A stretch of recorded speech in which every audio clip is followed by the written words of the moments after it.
Hello, good evening, and welcome to Varsity Maine Live for the Portland Press Herald. I am Travis Lazarczyk.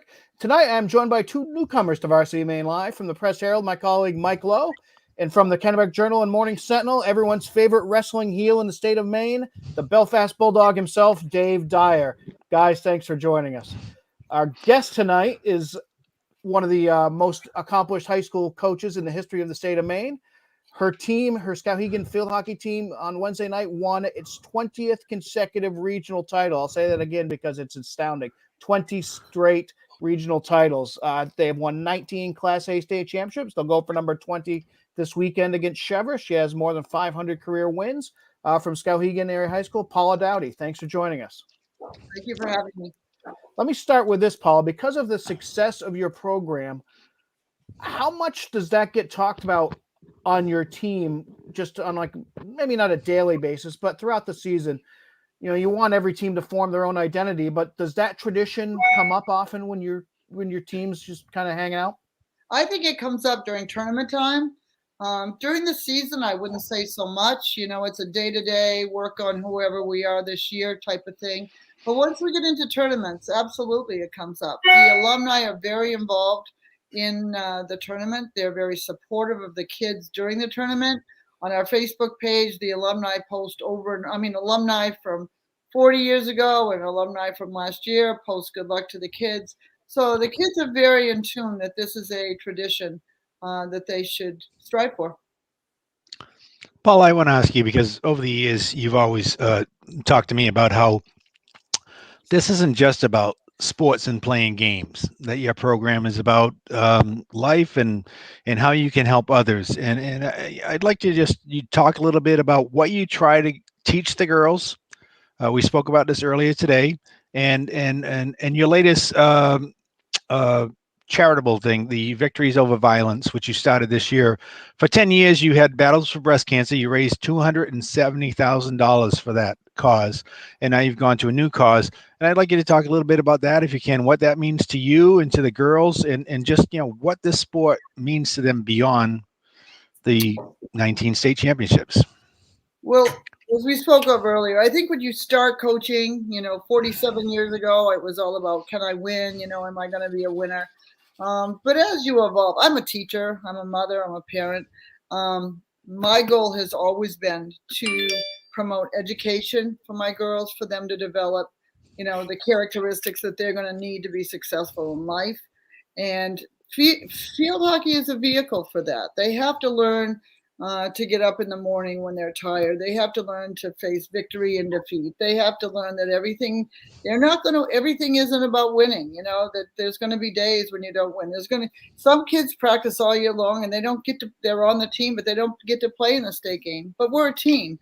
And I have kids, I call them kids, that are 60 years old that I had play for me in my first teams. And they write to me and say, the stuff I learned on the field, the stuff I learned in the program got me through a lot of hard times in life.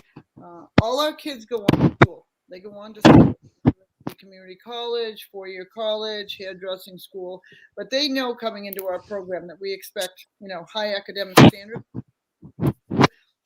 We hope for them to get some kind of post-high school education. What about the Victories Over Violence, Paula? How did that come about? Well, about 15 years ago, I really started thinking about public service. I thought it was something that our young players, in the last 20 years, kids have become very much pampered, so to speak. Often they just feel that everything's about them, and I thought, these kids need to understand there's more in life than them, and let's look outside ourselves. So we started the battle for breast cancer with just 4 teams, and I hope to raise $1,000 the first year, and it was to raise money for the Martha B. Weber Center in Farmington, and we raised $16,000 that year, and I was like, whoa.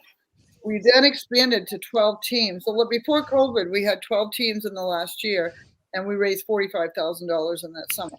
Now, these are just kids doing bottle drives and going, house to house, doing, toll bridge things. They're kids raising money. Every cent that they raise goes on to people. It doesn't go into an organization.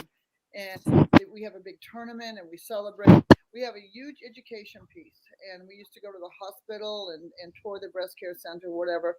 And Victories Over Violence. After COVID, there was a lot of family violence, and there was a lot of interest in educating these young women regarding family violence. Sexual violence, it was psychological, emotional. And so we moved on to that. We only had 4 teams this summer, and we did it on our practice field because our game field was closed and we had no colleges to go to. And the 4 teams, we won $16,000. The best thing was that the family violence people in central Maine came and did at the space in Skowhegan. They came and did a big seminar workshop, and nobody walked out of there that wasn't changed. You know, the players were changed, the coaches were changed. We just learned so many things to help us survive in this world. And everybody's excited about doing it next year. I think next year we'll be back at Thomas. Hopefully we'll get 8 teams in next year and keep raising it. Great.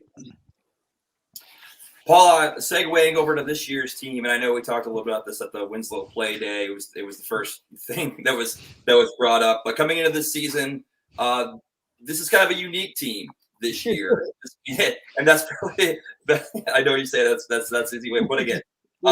In a roster of 23 players, more than half are either freshmen or sophomores who are really getting their first legitimate varsity experience this year. Even though you came into the year with the 19 consecutive regional titles, what were the expectations coming into the year with this group? Were there expectations coming into the year with this group with that youth that you have on this roster? Well, my expectations are always the same. My expectation is we'll play a state championship game. Last summer, our juniors were on that group with the 2019 team of 14 seniors, so they didn't get to play. There was 3 of them. The sophomores have never played in a tournament, and the freshmen didn't even have middle school field hockey last year. So over the summer, it was challenging. We played about 10 to 12 scrimmages, and we lost every single scrimmage. And by the end of the summer, my husband said to me, he goes, "Paula, they don't look like they're happy." And I'm like, well, when you lose every game, you're not winning every game. And, we just sat down and made a plan. It's like, okay, what goal? I'm a teacher, Tammy Bino's a teacher. We set goals every day. Today we're going to learn how to dodge. Tomorrow we're going to learn this. And it started to come. And the very first game we had this year, we played Bangor, and we won 10-0. And they walked off the field. They were just astounded. They were like, did we really get that much better? And I'm like, well, I guess we did. But last night, we started 2 freshmen, 6 sophomores, I think, and 4 juniors. They're a young group. They're a very young group. But they're just like a sponge. Everything we teach them, they suck it in and they work to get better. Okay. Paula, we've had other field hockey coaches on the show, and we've talked about the goggle situation here in Maine. Where do you stand? Maine's one of the only states that still requires them to be worn by field hockey players. I'm totally opposed to them. I've coached field hockey 47 years, and, we went, 40 years or whatever. I don't know how long it's been, and there were never any eye injuries. In fact, if you look at statistics, basketball has the highest level in baseball. Well, you would never consider putting goggles on baseball players or basketball players, would you? There was an incident that happened in Maine, and yes, it was unfortunate, but I think, injuries are inherent in whatever sport you play. Doesn't matter if it's swimming or volleyball or whatever. And since we've been wearing the goggles, we have had one concussion after another. The kids can't see. They run into each other. Last year I had a kid who had her face totally scarred because the goggle was, pushed across. No, I'm not for goggles. No one in the world wears goggles. None of the college teams wear goggles. When we went to tournaments year before COVID, they would have right on the front of the tournament when we left the state, do not bring your goggles. You're not wearing goggles. The officials don't want goggles. And I just think it's really unfortunate. We voted this summer, the Maine Field Hockey Association, and it was every single coach, but 2, I think, voted not to wear goggles. Thank you. Paul, I want to ask you a little bit about the game itself. I mean, again, you say you've been coaching 47 years. You've seen the changes in this game. How, what have been the biggest changes that have made this sport such a great sport for the girls? There's a combination of things. The relaxation of the rules. When we first started, we had roll-ins. We used to roll the ball in on the side. We had a bully every 5 minutes. The grass was this long. We had offsides. Once they got rid of offsides, that was huge. I mean, at that point, we could really play field hockey. Today, I mean, well, before that, Paul, every game was 1-0 because you couldn't score. I mean, it was tough to score. It was. When I played at Wilton Academy in the 60s, our toes on our sticks were about that long. So you always had to get your feet around because there was really no Indian dribble to speak of until the head of the stick got smaller in the 70s. But it's changed in every way. I mean, they did away with sticks, the blatant obstruction as long as your feet are moving. It's just a beautiful game to watch now. And if you play it on the right surface, most schools are getting turf. We don't have turf in Skowhegan, but my athletic director, John Christopher, he keeps our field mint. In fact, it's faster than turf. It's much faster than turf. So I was going to say, I've heard that your field is actually better than turf in many ways. It's getting a little bumpy in November when it gets cold. It gets a little bumpy, but our field is amazing. We're very blessed to have that field. But I would say field conditions. I mean, we used to play in grass that high. Today it's a beautiful game to watch. It used to have a lot of whistles. There's still whistles. But the self-starts are it isn't like put the ball down, look around and go. You self-start and you take off. And I'm sure anybody who comes and watches the game today, they just, people say to me, wow, it's just so much fun to watch. It's addicting, which is great because it didn't used to be. To go along with that, Paula, the development of some of the programs in the state, and you've kept it close, especially in the Central Maine teams. You've obviously played against Messalonskee, Mount Blues, but again, with those play days, I get to see some of the Class C schools. Just how have you kind of seen the development of some of these programs that you either played against or you've had a chance to witness with those Class B teams? I know this past year alone, just one example, Shaughnessy Saucier, who has Division I coaching experience with Bryant, takes over the Nokomis program. They had some success this year with that, and it looks like they're turning things in a good direction. From your view standpoint of seeing some of these programs develop, how has that kind of changed over the years? Well, I would say 15 years ago, we had the best program because we did it all. We went to camps, we went to futures, we did little kid field hockey, we did summer programs, and we won games 10-0, 10-0, 10-0. Well, after a while, everybody looks around and says, well, seriously, if they can do it, why can't we do it? And I'll tell you, field hockey in Maine, we send more athletes to play college at all three levels than any other sport. And that a lot of people don't realize that. The number of Division I athletes, I mean, I think we've had 45 from Skowhegan since I've been there. So, and pages of Division II and III. So, the parity today, it's not like it used to be. I mean, we played Oxford Hills last night, and they were amazing, just amazing. Mount Ararat, all the level of play in all these schools. They have junior programs now. Their kids playing clubs, indoor field hockey, and it's just really grown. And there's a lot of parity. The best thing I think about Maine field hockey is the coaches that I know. We're a tight group. Last night after the game, Cindy Goddard came over to me, and it was just really special. I think. We are a tight group. We've been together a long time, and we really care about each other as people. And I think this summer, when we had our play days, it was just joyful to be back together again. Everybody was like old home week. And I don't know if other sports have that, but in Maine field hockey, we definitely have that. Thank you. Great. Paula, thanks for joining us tonight. Good luck this weekend in your 20th consecutive state championship game. Okay. Thanks a lot. Thanks for having me. Thanks, Paula. Bye-bye. Paula Doughty from Skowhegan Area High School Field Hockey. We will now move on to Athletes of the Week, starting with Orono cross-country runner Ruth White. A sophomore, White ran the third fastest time in course history at the state championships at Troy Howard Middle School in Belfast. She ran 17 minutes, 31.92 seconds, and White led Orono to the girls' Class C state championship, Dave, you've seen Ruth run a couple times this year. Tell us about her. She's a spark plug for sure, and she dominated the competition this year, especially at states, especially at Festival of Champions, in both at the Troy Howard course in Belfast this year. I think what I appreciate watching with Ruth is that she's had quite the sportsmanlike behavior. She'll finish a race long before anybody else, and she won't even stop to rest. She'll run back to the middle of the course to cheer on other runners to finish up. She's just, cheering people along. She's been dominant all season. I get a very, and some of our viewers might recognize this name. Abby Leonardi it comes to mind when I watch Ruth run. Abby Leonardi ran for Kennebec some time ago, had a very successful high school career. I get that same sort of vibe watching Ruth White compete, but she has dominated the competition this year, and looks like that might continue for some time. Yeah, we're going to get to see her for 2 more years at least.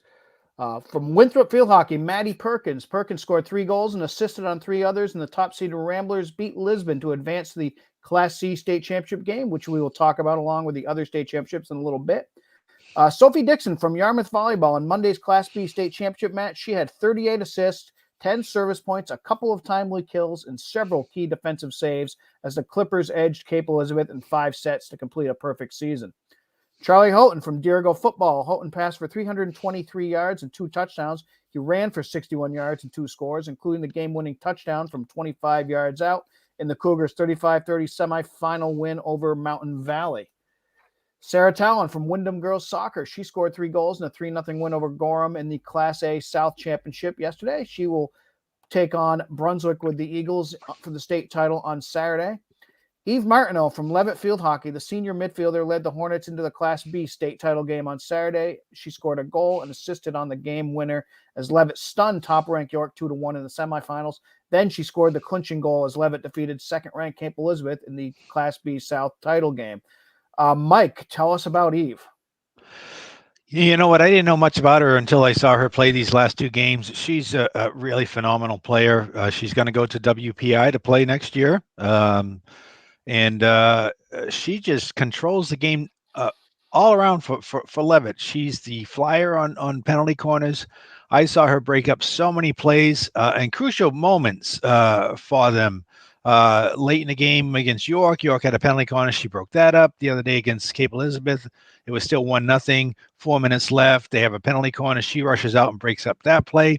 A minute later, she scores the clinching goal. She's really, I've talked to a lot of people who just say she is, undoubtedly the leader of that group, and they seem to feed off of her. And they got a young team. They've got 2 freshmen who play very, pivotal roles for them. One's their leading scorer, and I think they follow her lead. She's a very impressive player. Every team needs a player like that. All right, Delaney Hessler from Bonnie Eagle Cross Country captured her first Class A individual state title on Saturday in Belfast, led the Scots to their 3rd consecutive team championship. Eli Soren from Oxford Hills Football, he completed 8 of 10 passes for 196 yards and 2 touchdowns. He also ran for 154 yards and 2 touchdowns on 13 carries in the Vikings' 49-20 win over Bangor. Taylor Torres from Chevers Field Hockey, the junior, scored both goals as the Stags defeated Scarborough for the Class A South title. She had 35 goals and 7 assists to lead Chevers, which takes an unbeaten record in the state championship game against Skowhegan. Abbott Valentine from Hamden Academy Cross Country, the senior, recorded the best time among boys at the state championships. He ran 15 minutes, 34 seconds on the rain-slick course in Belfast on Saturday. Dave, I'm sure you've seen Abbott run as well. I have, and again, another excellent runner, top runner, a male runner in the state. But the interesting thing with Valentine is actually the rivalry that he had throughout this season with Dan McCarthy of Bangor. They had, in my opinion, the best male cross-country running rivalry throughout the season. McCarthy actually topped Valentine at the A North Regional the week prior, and had a strong finishing kick while doing it. And then Valentine came back to top McCarthy by just over a second. I believe the time was at States. So they pushed each other, and they would tell you in interviews after races, they pushed each other all season. It was a friendly rivalry. it was a strong rivalry, and it was what fans enjoyed most at these races, was seeing Valentine and McCarthy run against each other, with Valentine getting the edge this season. You love to hear stuff like that. Finally, we have a couple more athletes of the week. Allison Slicer from Oxford Hills Field Hockey. She scored both goals in the Vikings' 2-0 quarterfinal win over Brewer, then scored the only goal in a 1-0 overtime win over Mount Ararat in the A North semifinals. She also scored in the 2-1 loss to Skowhegan Wednesday in the regional final. And finally, Natalie Moynihan from Scarborough Volleyball, a freshman outside hitter. She scored the winning point in the Red Storms' 5-set victory over previously unbeaten Biddeford in the Class A state championship match. She finished with 12 kills and 2 aces. Congratulations to all those athletes of the week. We'll now move on to the Varsity Maine polls. Big thanks, as usual, to Bob Obi, who makes sure that we all get these in and gets these all compiled for us every week. Starting with boys soccer, which seems to be the tightest. At the top, we have a tie for first place between Marshwood and Yarmouth. They're going to both be playing in state championship games this weekend. Marshwood in Class A for the first time. They'll be taking on Brunswick. Yarmouth in Class B. They'll be taking on Winslow. Then we have Brunswick, Winslow, and Lewiston rounding out the top 5. Girls soccer, Wyndham, no surprise there. They've been number 1 for a while now. They get all 6 first-place votes, followed by Brunswick, who will be their opponent in the Class A state championship game. Cape Elizabeth, Bangor, and Gorham. In field hockey, no change at the top. Skowhegan, number 1 with 5 first-place votes. Number 2, Chevers with 1 first-place vote, followed by Scarborough, Levitt, and Winthrop. And Mike, that first place is going to get settled in the Class A state game Saturday afternoon. That's going to be a phenomenal game. Both teams, talking to Paula about her team, it sounds very similar. They're very athletic, very skilled. Chevers has 3 scorers who, Taylor Torrey and Lucy Johnson. They've combined for 63 goals this year. I mean, that's pretty phenomenal. Chevers has 95 goals this year. Skowhegan has like 94. It's going to be a phenomenal back and forth game, and I think you're going to see, as Paula said, the game is so much better. You're going to see field hockey at its best in that game. It's going to be even. If anything, maybe Chevers has an edge in experience, although they haven't been in state championship games. Neither has Skowhegan. Chevers does have 4 seniors who start, and several juniors who play prominent roles. It'll be interesting to see what happens this Saturday. Okay. And finally, the football poll, Thornton Academy, number 1 again with 7 first-place votes, followed by Oxford Hills. Then Portland, Wyndham, and Bangor. We're getting into the playoff rounds for all the football now. And that kind of will lead us into game of the week. I'll start with the 8-man football semifinals, or regional finals, I should say. 8-man large in the north, we have Morse at Waterville. And in the south, we have Mount Ararat at Chevers. Dave, have you seen this Waterville team at all this year? I haven't seen them in action, but the name that sticks out every time Waterville has played this season has been Liam Von Awesome, the quarterback for Waterville. He puts up big numbers every single week against MDI, which was a 50-40 win. He ran for 288 yards, had 5 TDs. He's been the best 8-man player in the Central Maine area this season, hands down. And he makes that offense go. As they go, he goes, or as he goes, they go. It's either way. It's tied hand in hand, and he's the leader. And if he can be stopped, you win the game. But he's a tough one to stop. Yeah, that looks like it's probably going to be a shootout. Both teams scored a lot of points, but both teams giving up a lot of points as well. In the 8-man small north, we have Stearns versus Dexter. And in the south, we have Maranacook versus Dirigo. Maranacook knocking off number 1 undefeated Telstar last year.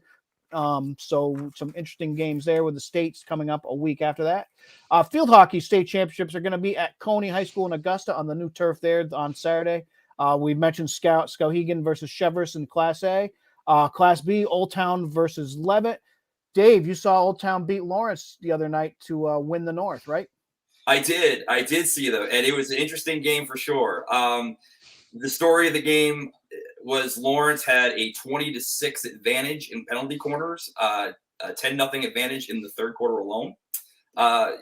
It's not always a guarantee, obviously, on a penalty corner that it's an automatic goal, but Lawrence certainly had their opportunities. But what was key was the Old Town defense was able to turn that away each and every single time. didn't really allow many clean shots for Lawrence. And Old Town was awarded a penalty corner right before halftime, and they took advantage with a goal from Logan Gardner and scrum off a rebound in front of the cage, and got that 1-0 lead and eventually 1-0 win. So Old Town has her only goal of the year, Dave. The only goal of the year, which for Logan Gardner, her first goal. It comes at a good time.